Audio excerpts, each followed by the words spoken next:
जो last theorem हम लोगों ने सीखा उस थ्योरम के बेसिस पर ये वाला आप लोगों का इलस्ट्रेशन है करके, ठीक है। इसमें देखो लास्ट वाला थ्योरम अप्लाई करने की जो सबसे बड़ी कंडीशन है वो यही है कि आप लोगों के जो दो ट्राइंगल्स हैं वो आपस में क्या होने चाहिए करके सिमिलर होने चाहिए, बराबर।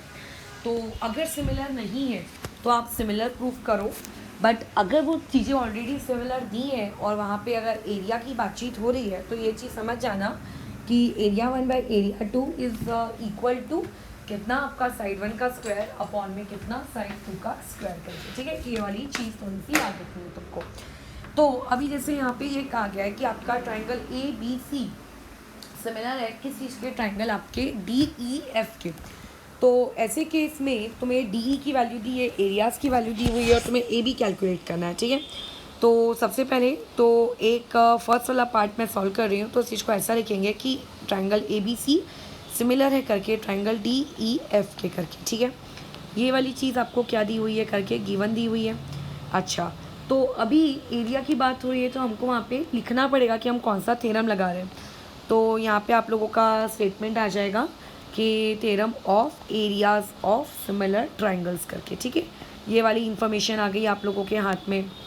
अच्छा, अब आगे क्या, अब आगे ये चीज़ है कि अगर ऐसा है तो area of triangle A B C upon में कितना आ जाएगा तुम लोगों का, area of triangle D E F, ठीक है। और ये चीज़ किसके बराबर दी हुई होगी, जो साइड है।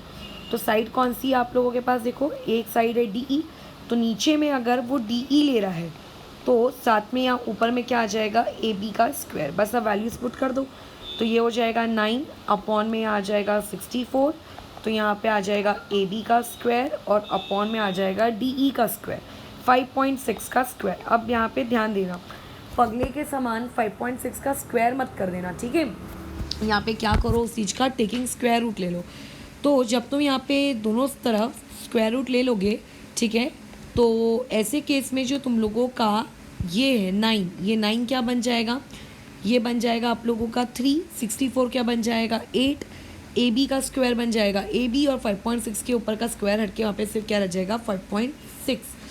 तो अब बस कैलकुलेशन करनी है, तो ये हो जाएगा 3 मल्टीप्लाई बाय 5.6 अपॉन में 8, तो इक्वल टू में ये कितना आ गया ए बी, तो 7 8 ज़ा 56 होता है, तो 8 1 ज़ा और ये 0.7, तो यहाँ से ए बी की वैल्यू निकल के कितनी आ गई आपके पास 2.1। कोई वैल्यू में कोई यूनिट वगैरह थी क्या, हाँ सेंटीमीटर था। अब ए बी तो एक साइड है तो यहाँ पे वैल्यू में स्क्वायर नहीं होगा, यहाँ पे होगा सेंटीमीटर। तो इस तरीके से ए बी की वैल्यू हम लोगों ने फर्स्ट पार्ट के लिए क्या कर ली, कैलकुलेट कर ली। वैसे ही तुम लोगों को और भी पार्ट दिए हुए हैं करके, सेकेंड पार्ट दिया है, फिर थर्ड पार्ट दिया है। चलो सेकेंड पार्ट को देख लेते हैं क्या है उसमें। Area of triangle A B C और area of triangle D E F की इस बार वैल्यू नहीं दी है, इस बार डायरेक्टली आपको उनका रेशियो दिया है, ठीक है। तो मैं ये देखो, जब आप सेकेंड पार्ट को स्टार्ट करोगे तो सेकेंड पार्ट के लिए आपको इतनी चीज़ तो लिखनी ही पड़ेगी करके, ठीक है, क्योंकि ट्राइंगल वही है, सिमिलर वाला ही ट्राइंगल है आप लोगों के पास। अच्छा, सिमिलर वाला ट्राइंगल है और साइड्स वगैरह भी वही कह रहा है जहाँ तक मेरा आइडिया है करके, तो इतना पार्ट तो आपको वापस से लिखना ही पड़ना है।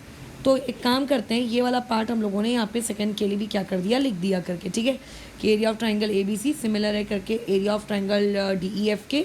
तो by theorem of equal ratio वहाँ पे हम अप्लाई करेंगे, तो area of triangle A B C by area of triangle D E F A B square by D E square के इक्वल हो जाएगा। अब देखो यहाँ पे कि आप लोगों को जो ये ए बी सी और डी ई एफ की पिछले केस में वैल्यू दी थी, तो इस बार वैल्यू के बदले पूरा का पूरा रेशियो दिया है, तो हमारा क्या जा रहा है, लगा दो वही वैल्यू। तो यहाँ पे एरिया की जगह पे आ जाएगा 16 बाय कितना आप लोगों का 25। बट एक बात का तुम्हें यहाँ ध्यान देना है कि इस बार उन्होंने साइड चेंज कर दिया, यानी कि इस बार ए बी नहीं है। क्वेश्चन को अगर तुम रीड करोगे तो इस बार आप लोगों के पास ए बी नहीं है, तो ए बी के बदले फिर क्या है, अगर यहाँ पे ए बी नहीं है तो आपको यहाँ पे क्वेश्चन को देखना पड़ेगा कि क्वेश्चन में यहाँ पे क्या बोला गया है। देखो यहाँ पे दिया है बी सी और बोला है ई एफ, तो क्या ले लेंगे, यहाँ पे ले लेंगे बी सी का स्क्वायर अपॉन में क्या ले लेंगे, ई एफ का स्क्वायर, ये इस तरीके से। तो बी सी का स्क्वायर देखो कितना है 2.2, तो यहाँ पे आ जाएगा तुम लोगों के पास 2.2 का इधर स्क्वायर अपॉन में आ गया ई एफ का स्क्वायर, ये ऐसे। और जैसा मैंने पिछले केस में बताया था सेम टू सेम वैसे का वैसी, ठीक है, taking square root on both sides. तो जब ऐसा तुम लोगे तो 16 का हो जाएगा 4, 25 का हो जाएगा 5, 2.2 रहेगा आपके पास सिर्फ, और यहाँ आ जाएगा ई एफ। अच्छा, क्रॉस मल्टीप्लाई कर लो तो ई एफ की यहाँ से वैल्यू कितनी निकल के आ जाएगी, 2.2 मल्टीप्लाई बाय 5, और अपॉन में कितना आ जाएगा 4। तो यहाँ से ये वाला कैंसिलेशन कर लोगे अगर 2.2 मल्टीप्लाई बाय 5, तो ये आ गया आपका 11, और 11 को फिर डिवाइड कर लो किससे, आपके 4 से।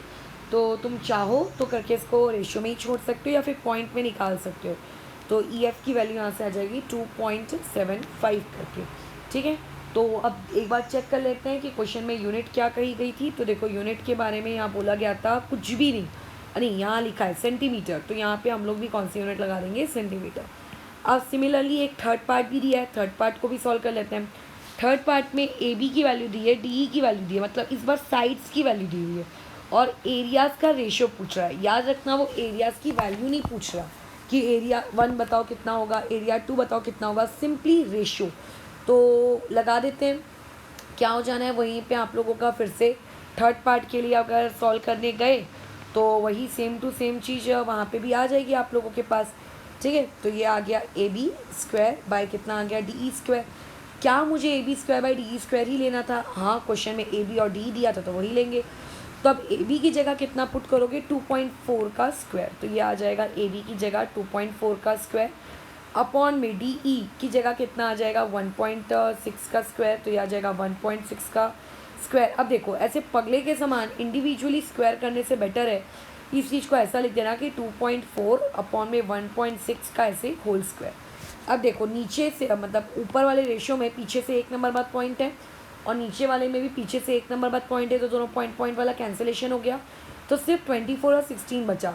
तो अगेन अभी 24 का स्क्वायर और 16 का स्क्वायर मत करना, पहले से कैंसिल करना। तो 24 और 16 को मैंने अगर 4 के टेबल से कैंसिल आउट कर दिया, ठीक है, तो ये कितना हो जाएगा 6 और ये 4, ठीक है। और अगर मैं इसका और फर्दर कैंसिलेशन करूँगी तो ये हो जाएगा 3/2 और उसका होल स्क्वायर, ठीक है। तो यहाँ पे आ जाएगा ये 9/4, यानी कि area of triangle A B C upon में एरिया ऑफ ट्राइंगल आपका डी ई एफ करके इसका रेशियो बैठ जाएगा कितना, 9/4 करके, ठीक है। और हो सकता है कभी किसी केस में तुम्हें ये वाली चीज़ की वैल्यू दी जाए और क्रॉस मल्टीप्लाई करके नीचे वाली की वैल्यू आपको कैलकुलेट करनी हो करके, ठीक है। तो ये हो गया तुम लोगों की आज के सिखाए हुए थ्योरम के बेसिस पर एक इलस्ट्रेशन। अभी इसके जैसा मैं एक इलस्ट्रेशन और लूँगी ताकि तुम्हें चीज़ें समझ में आए।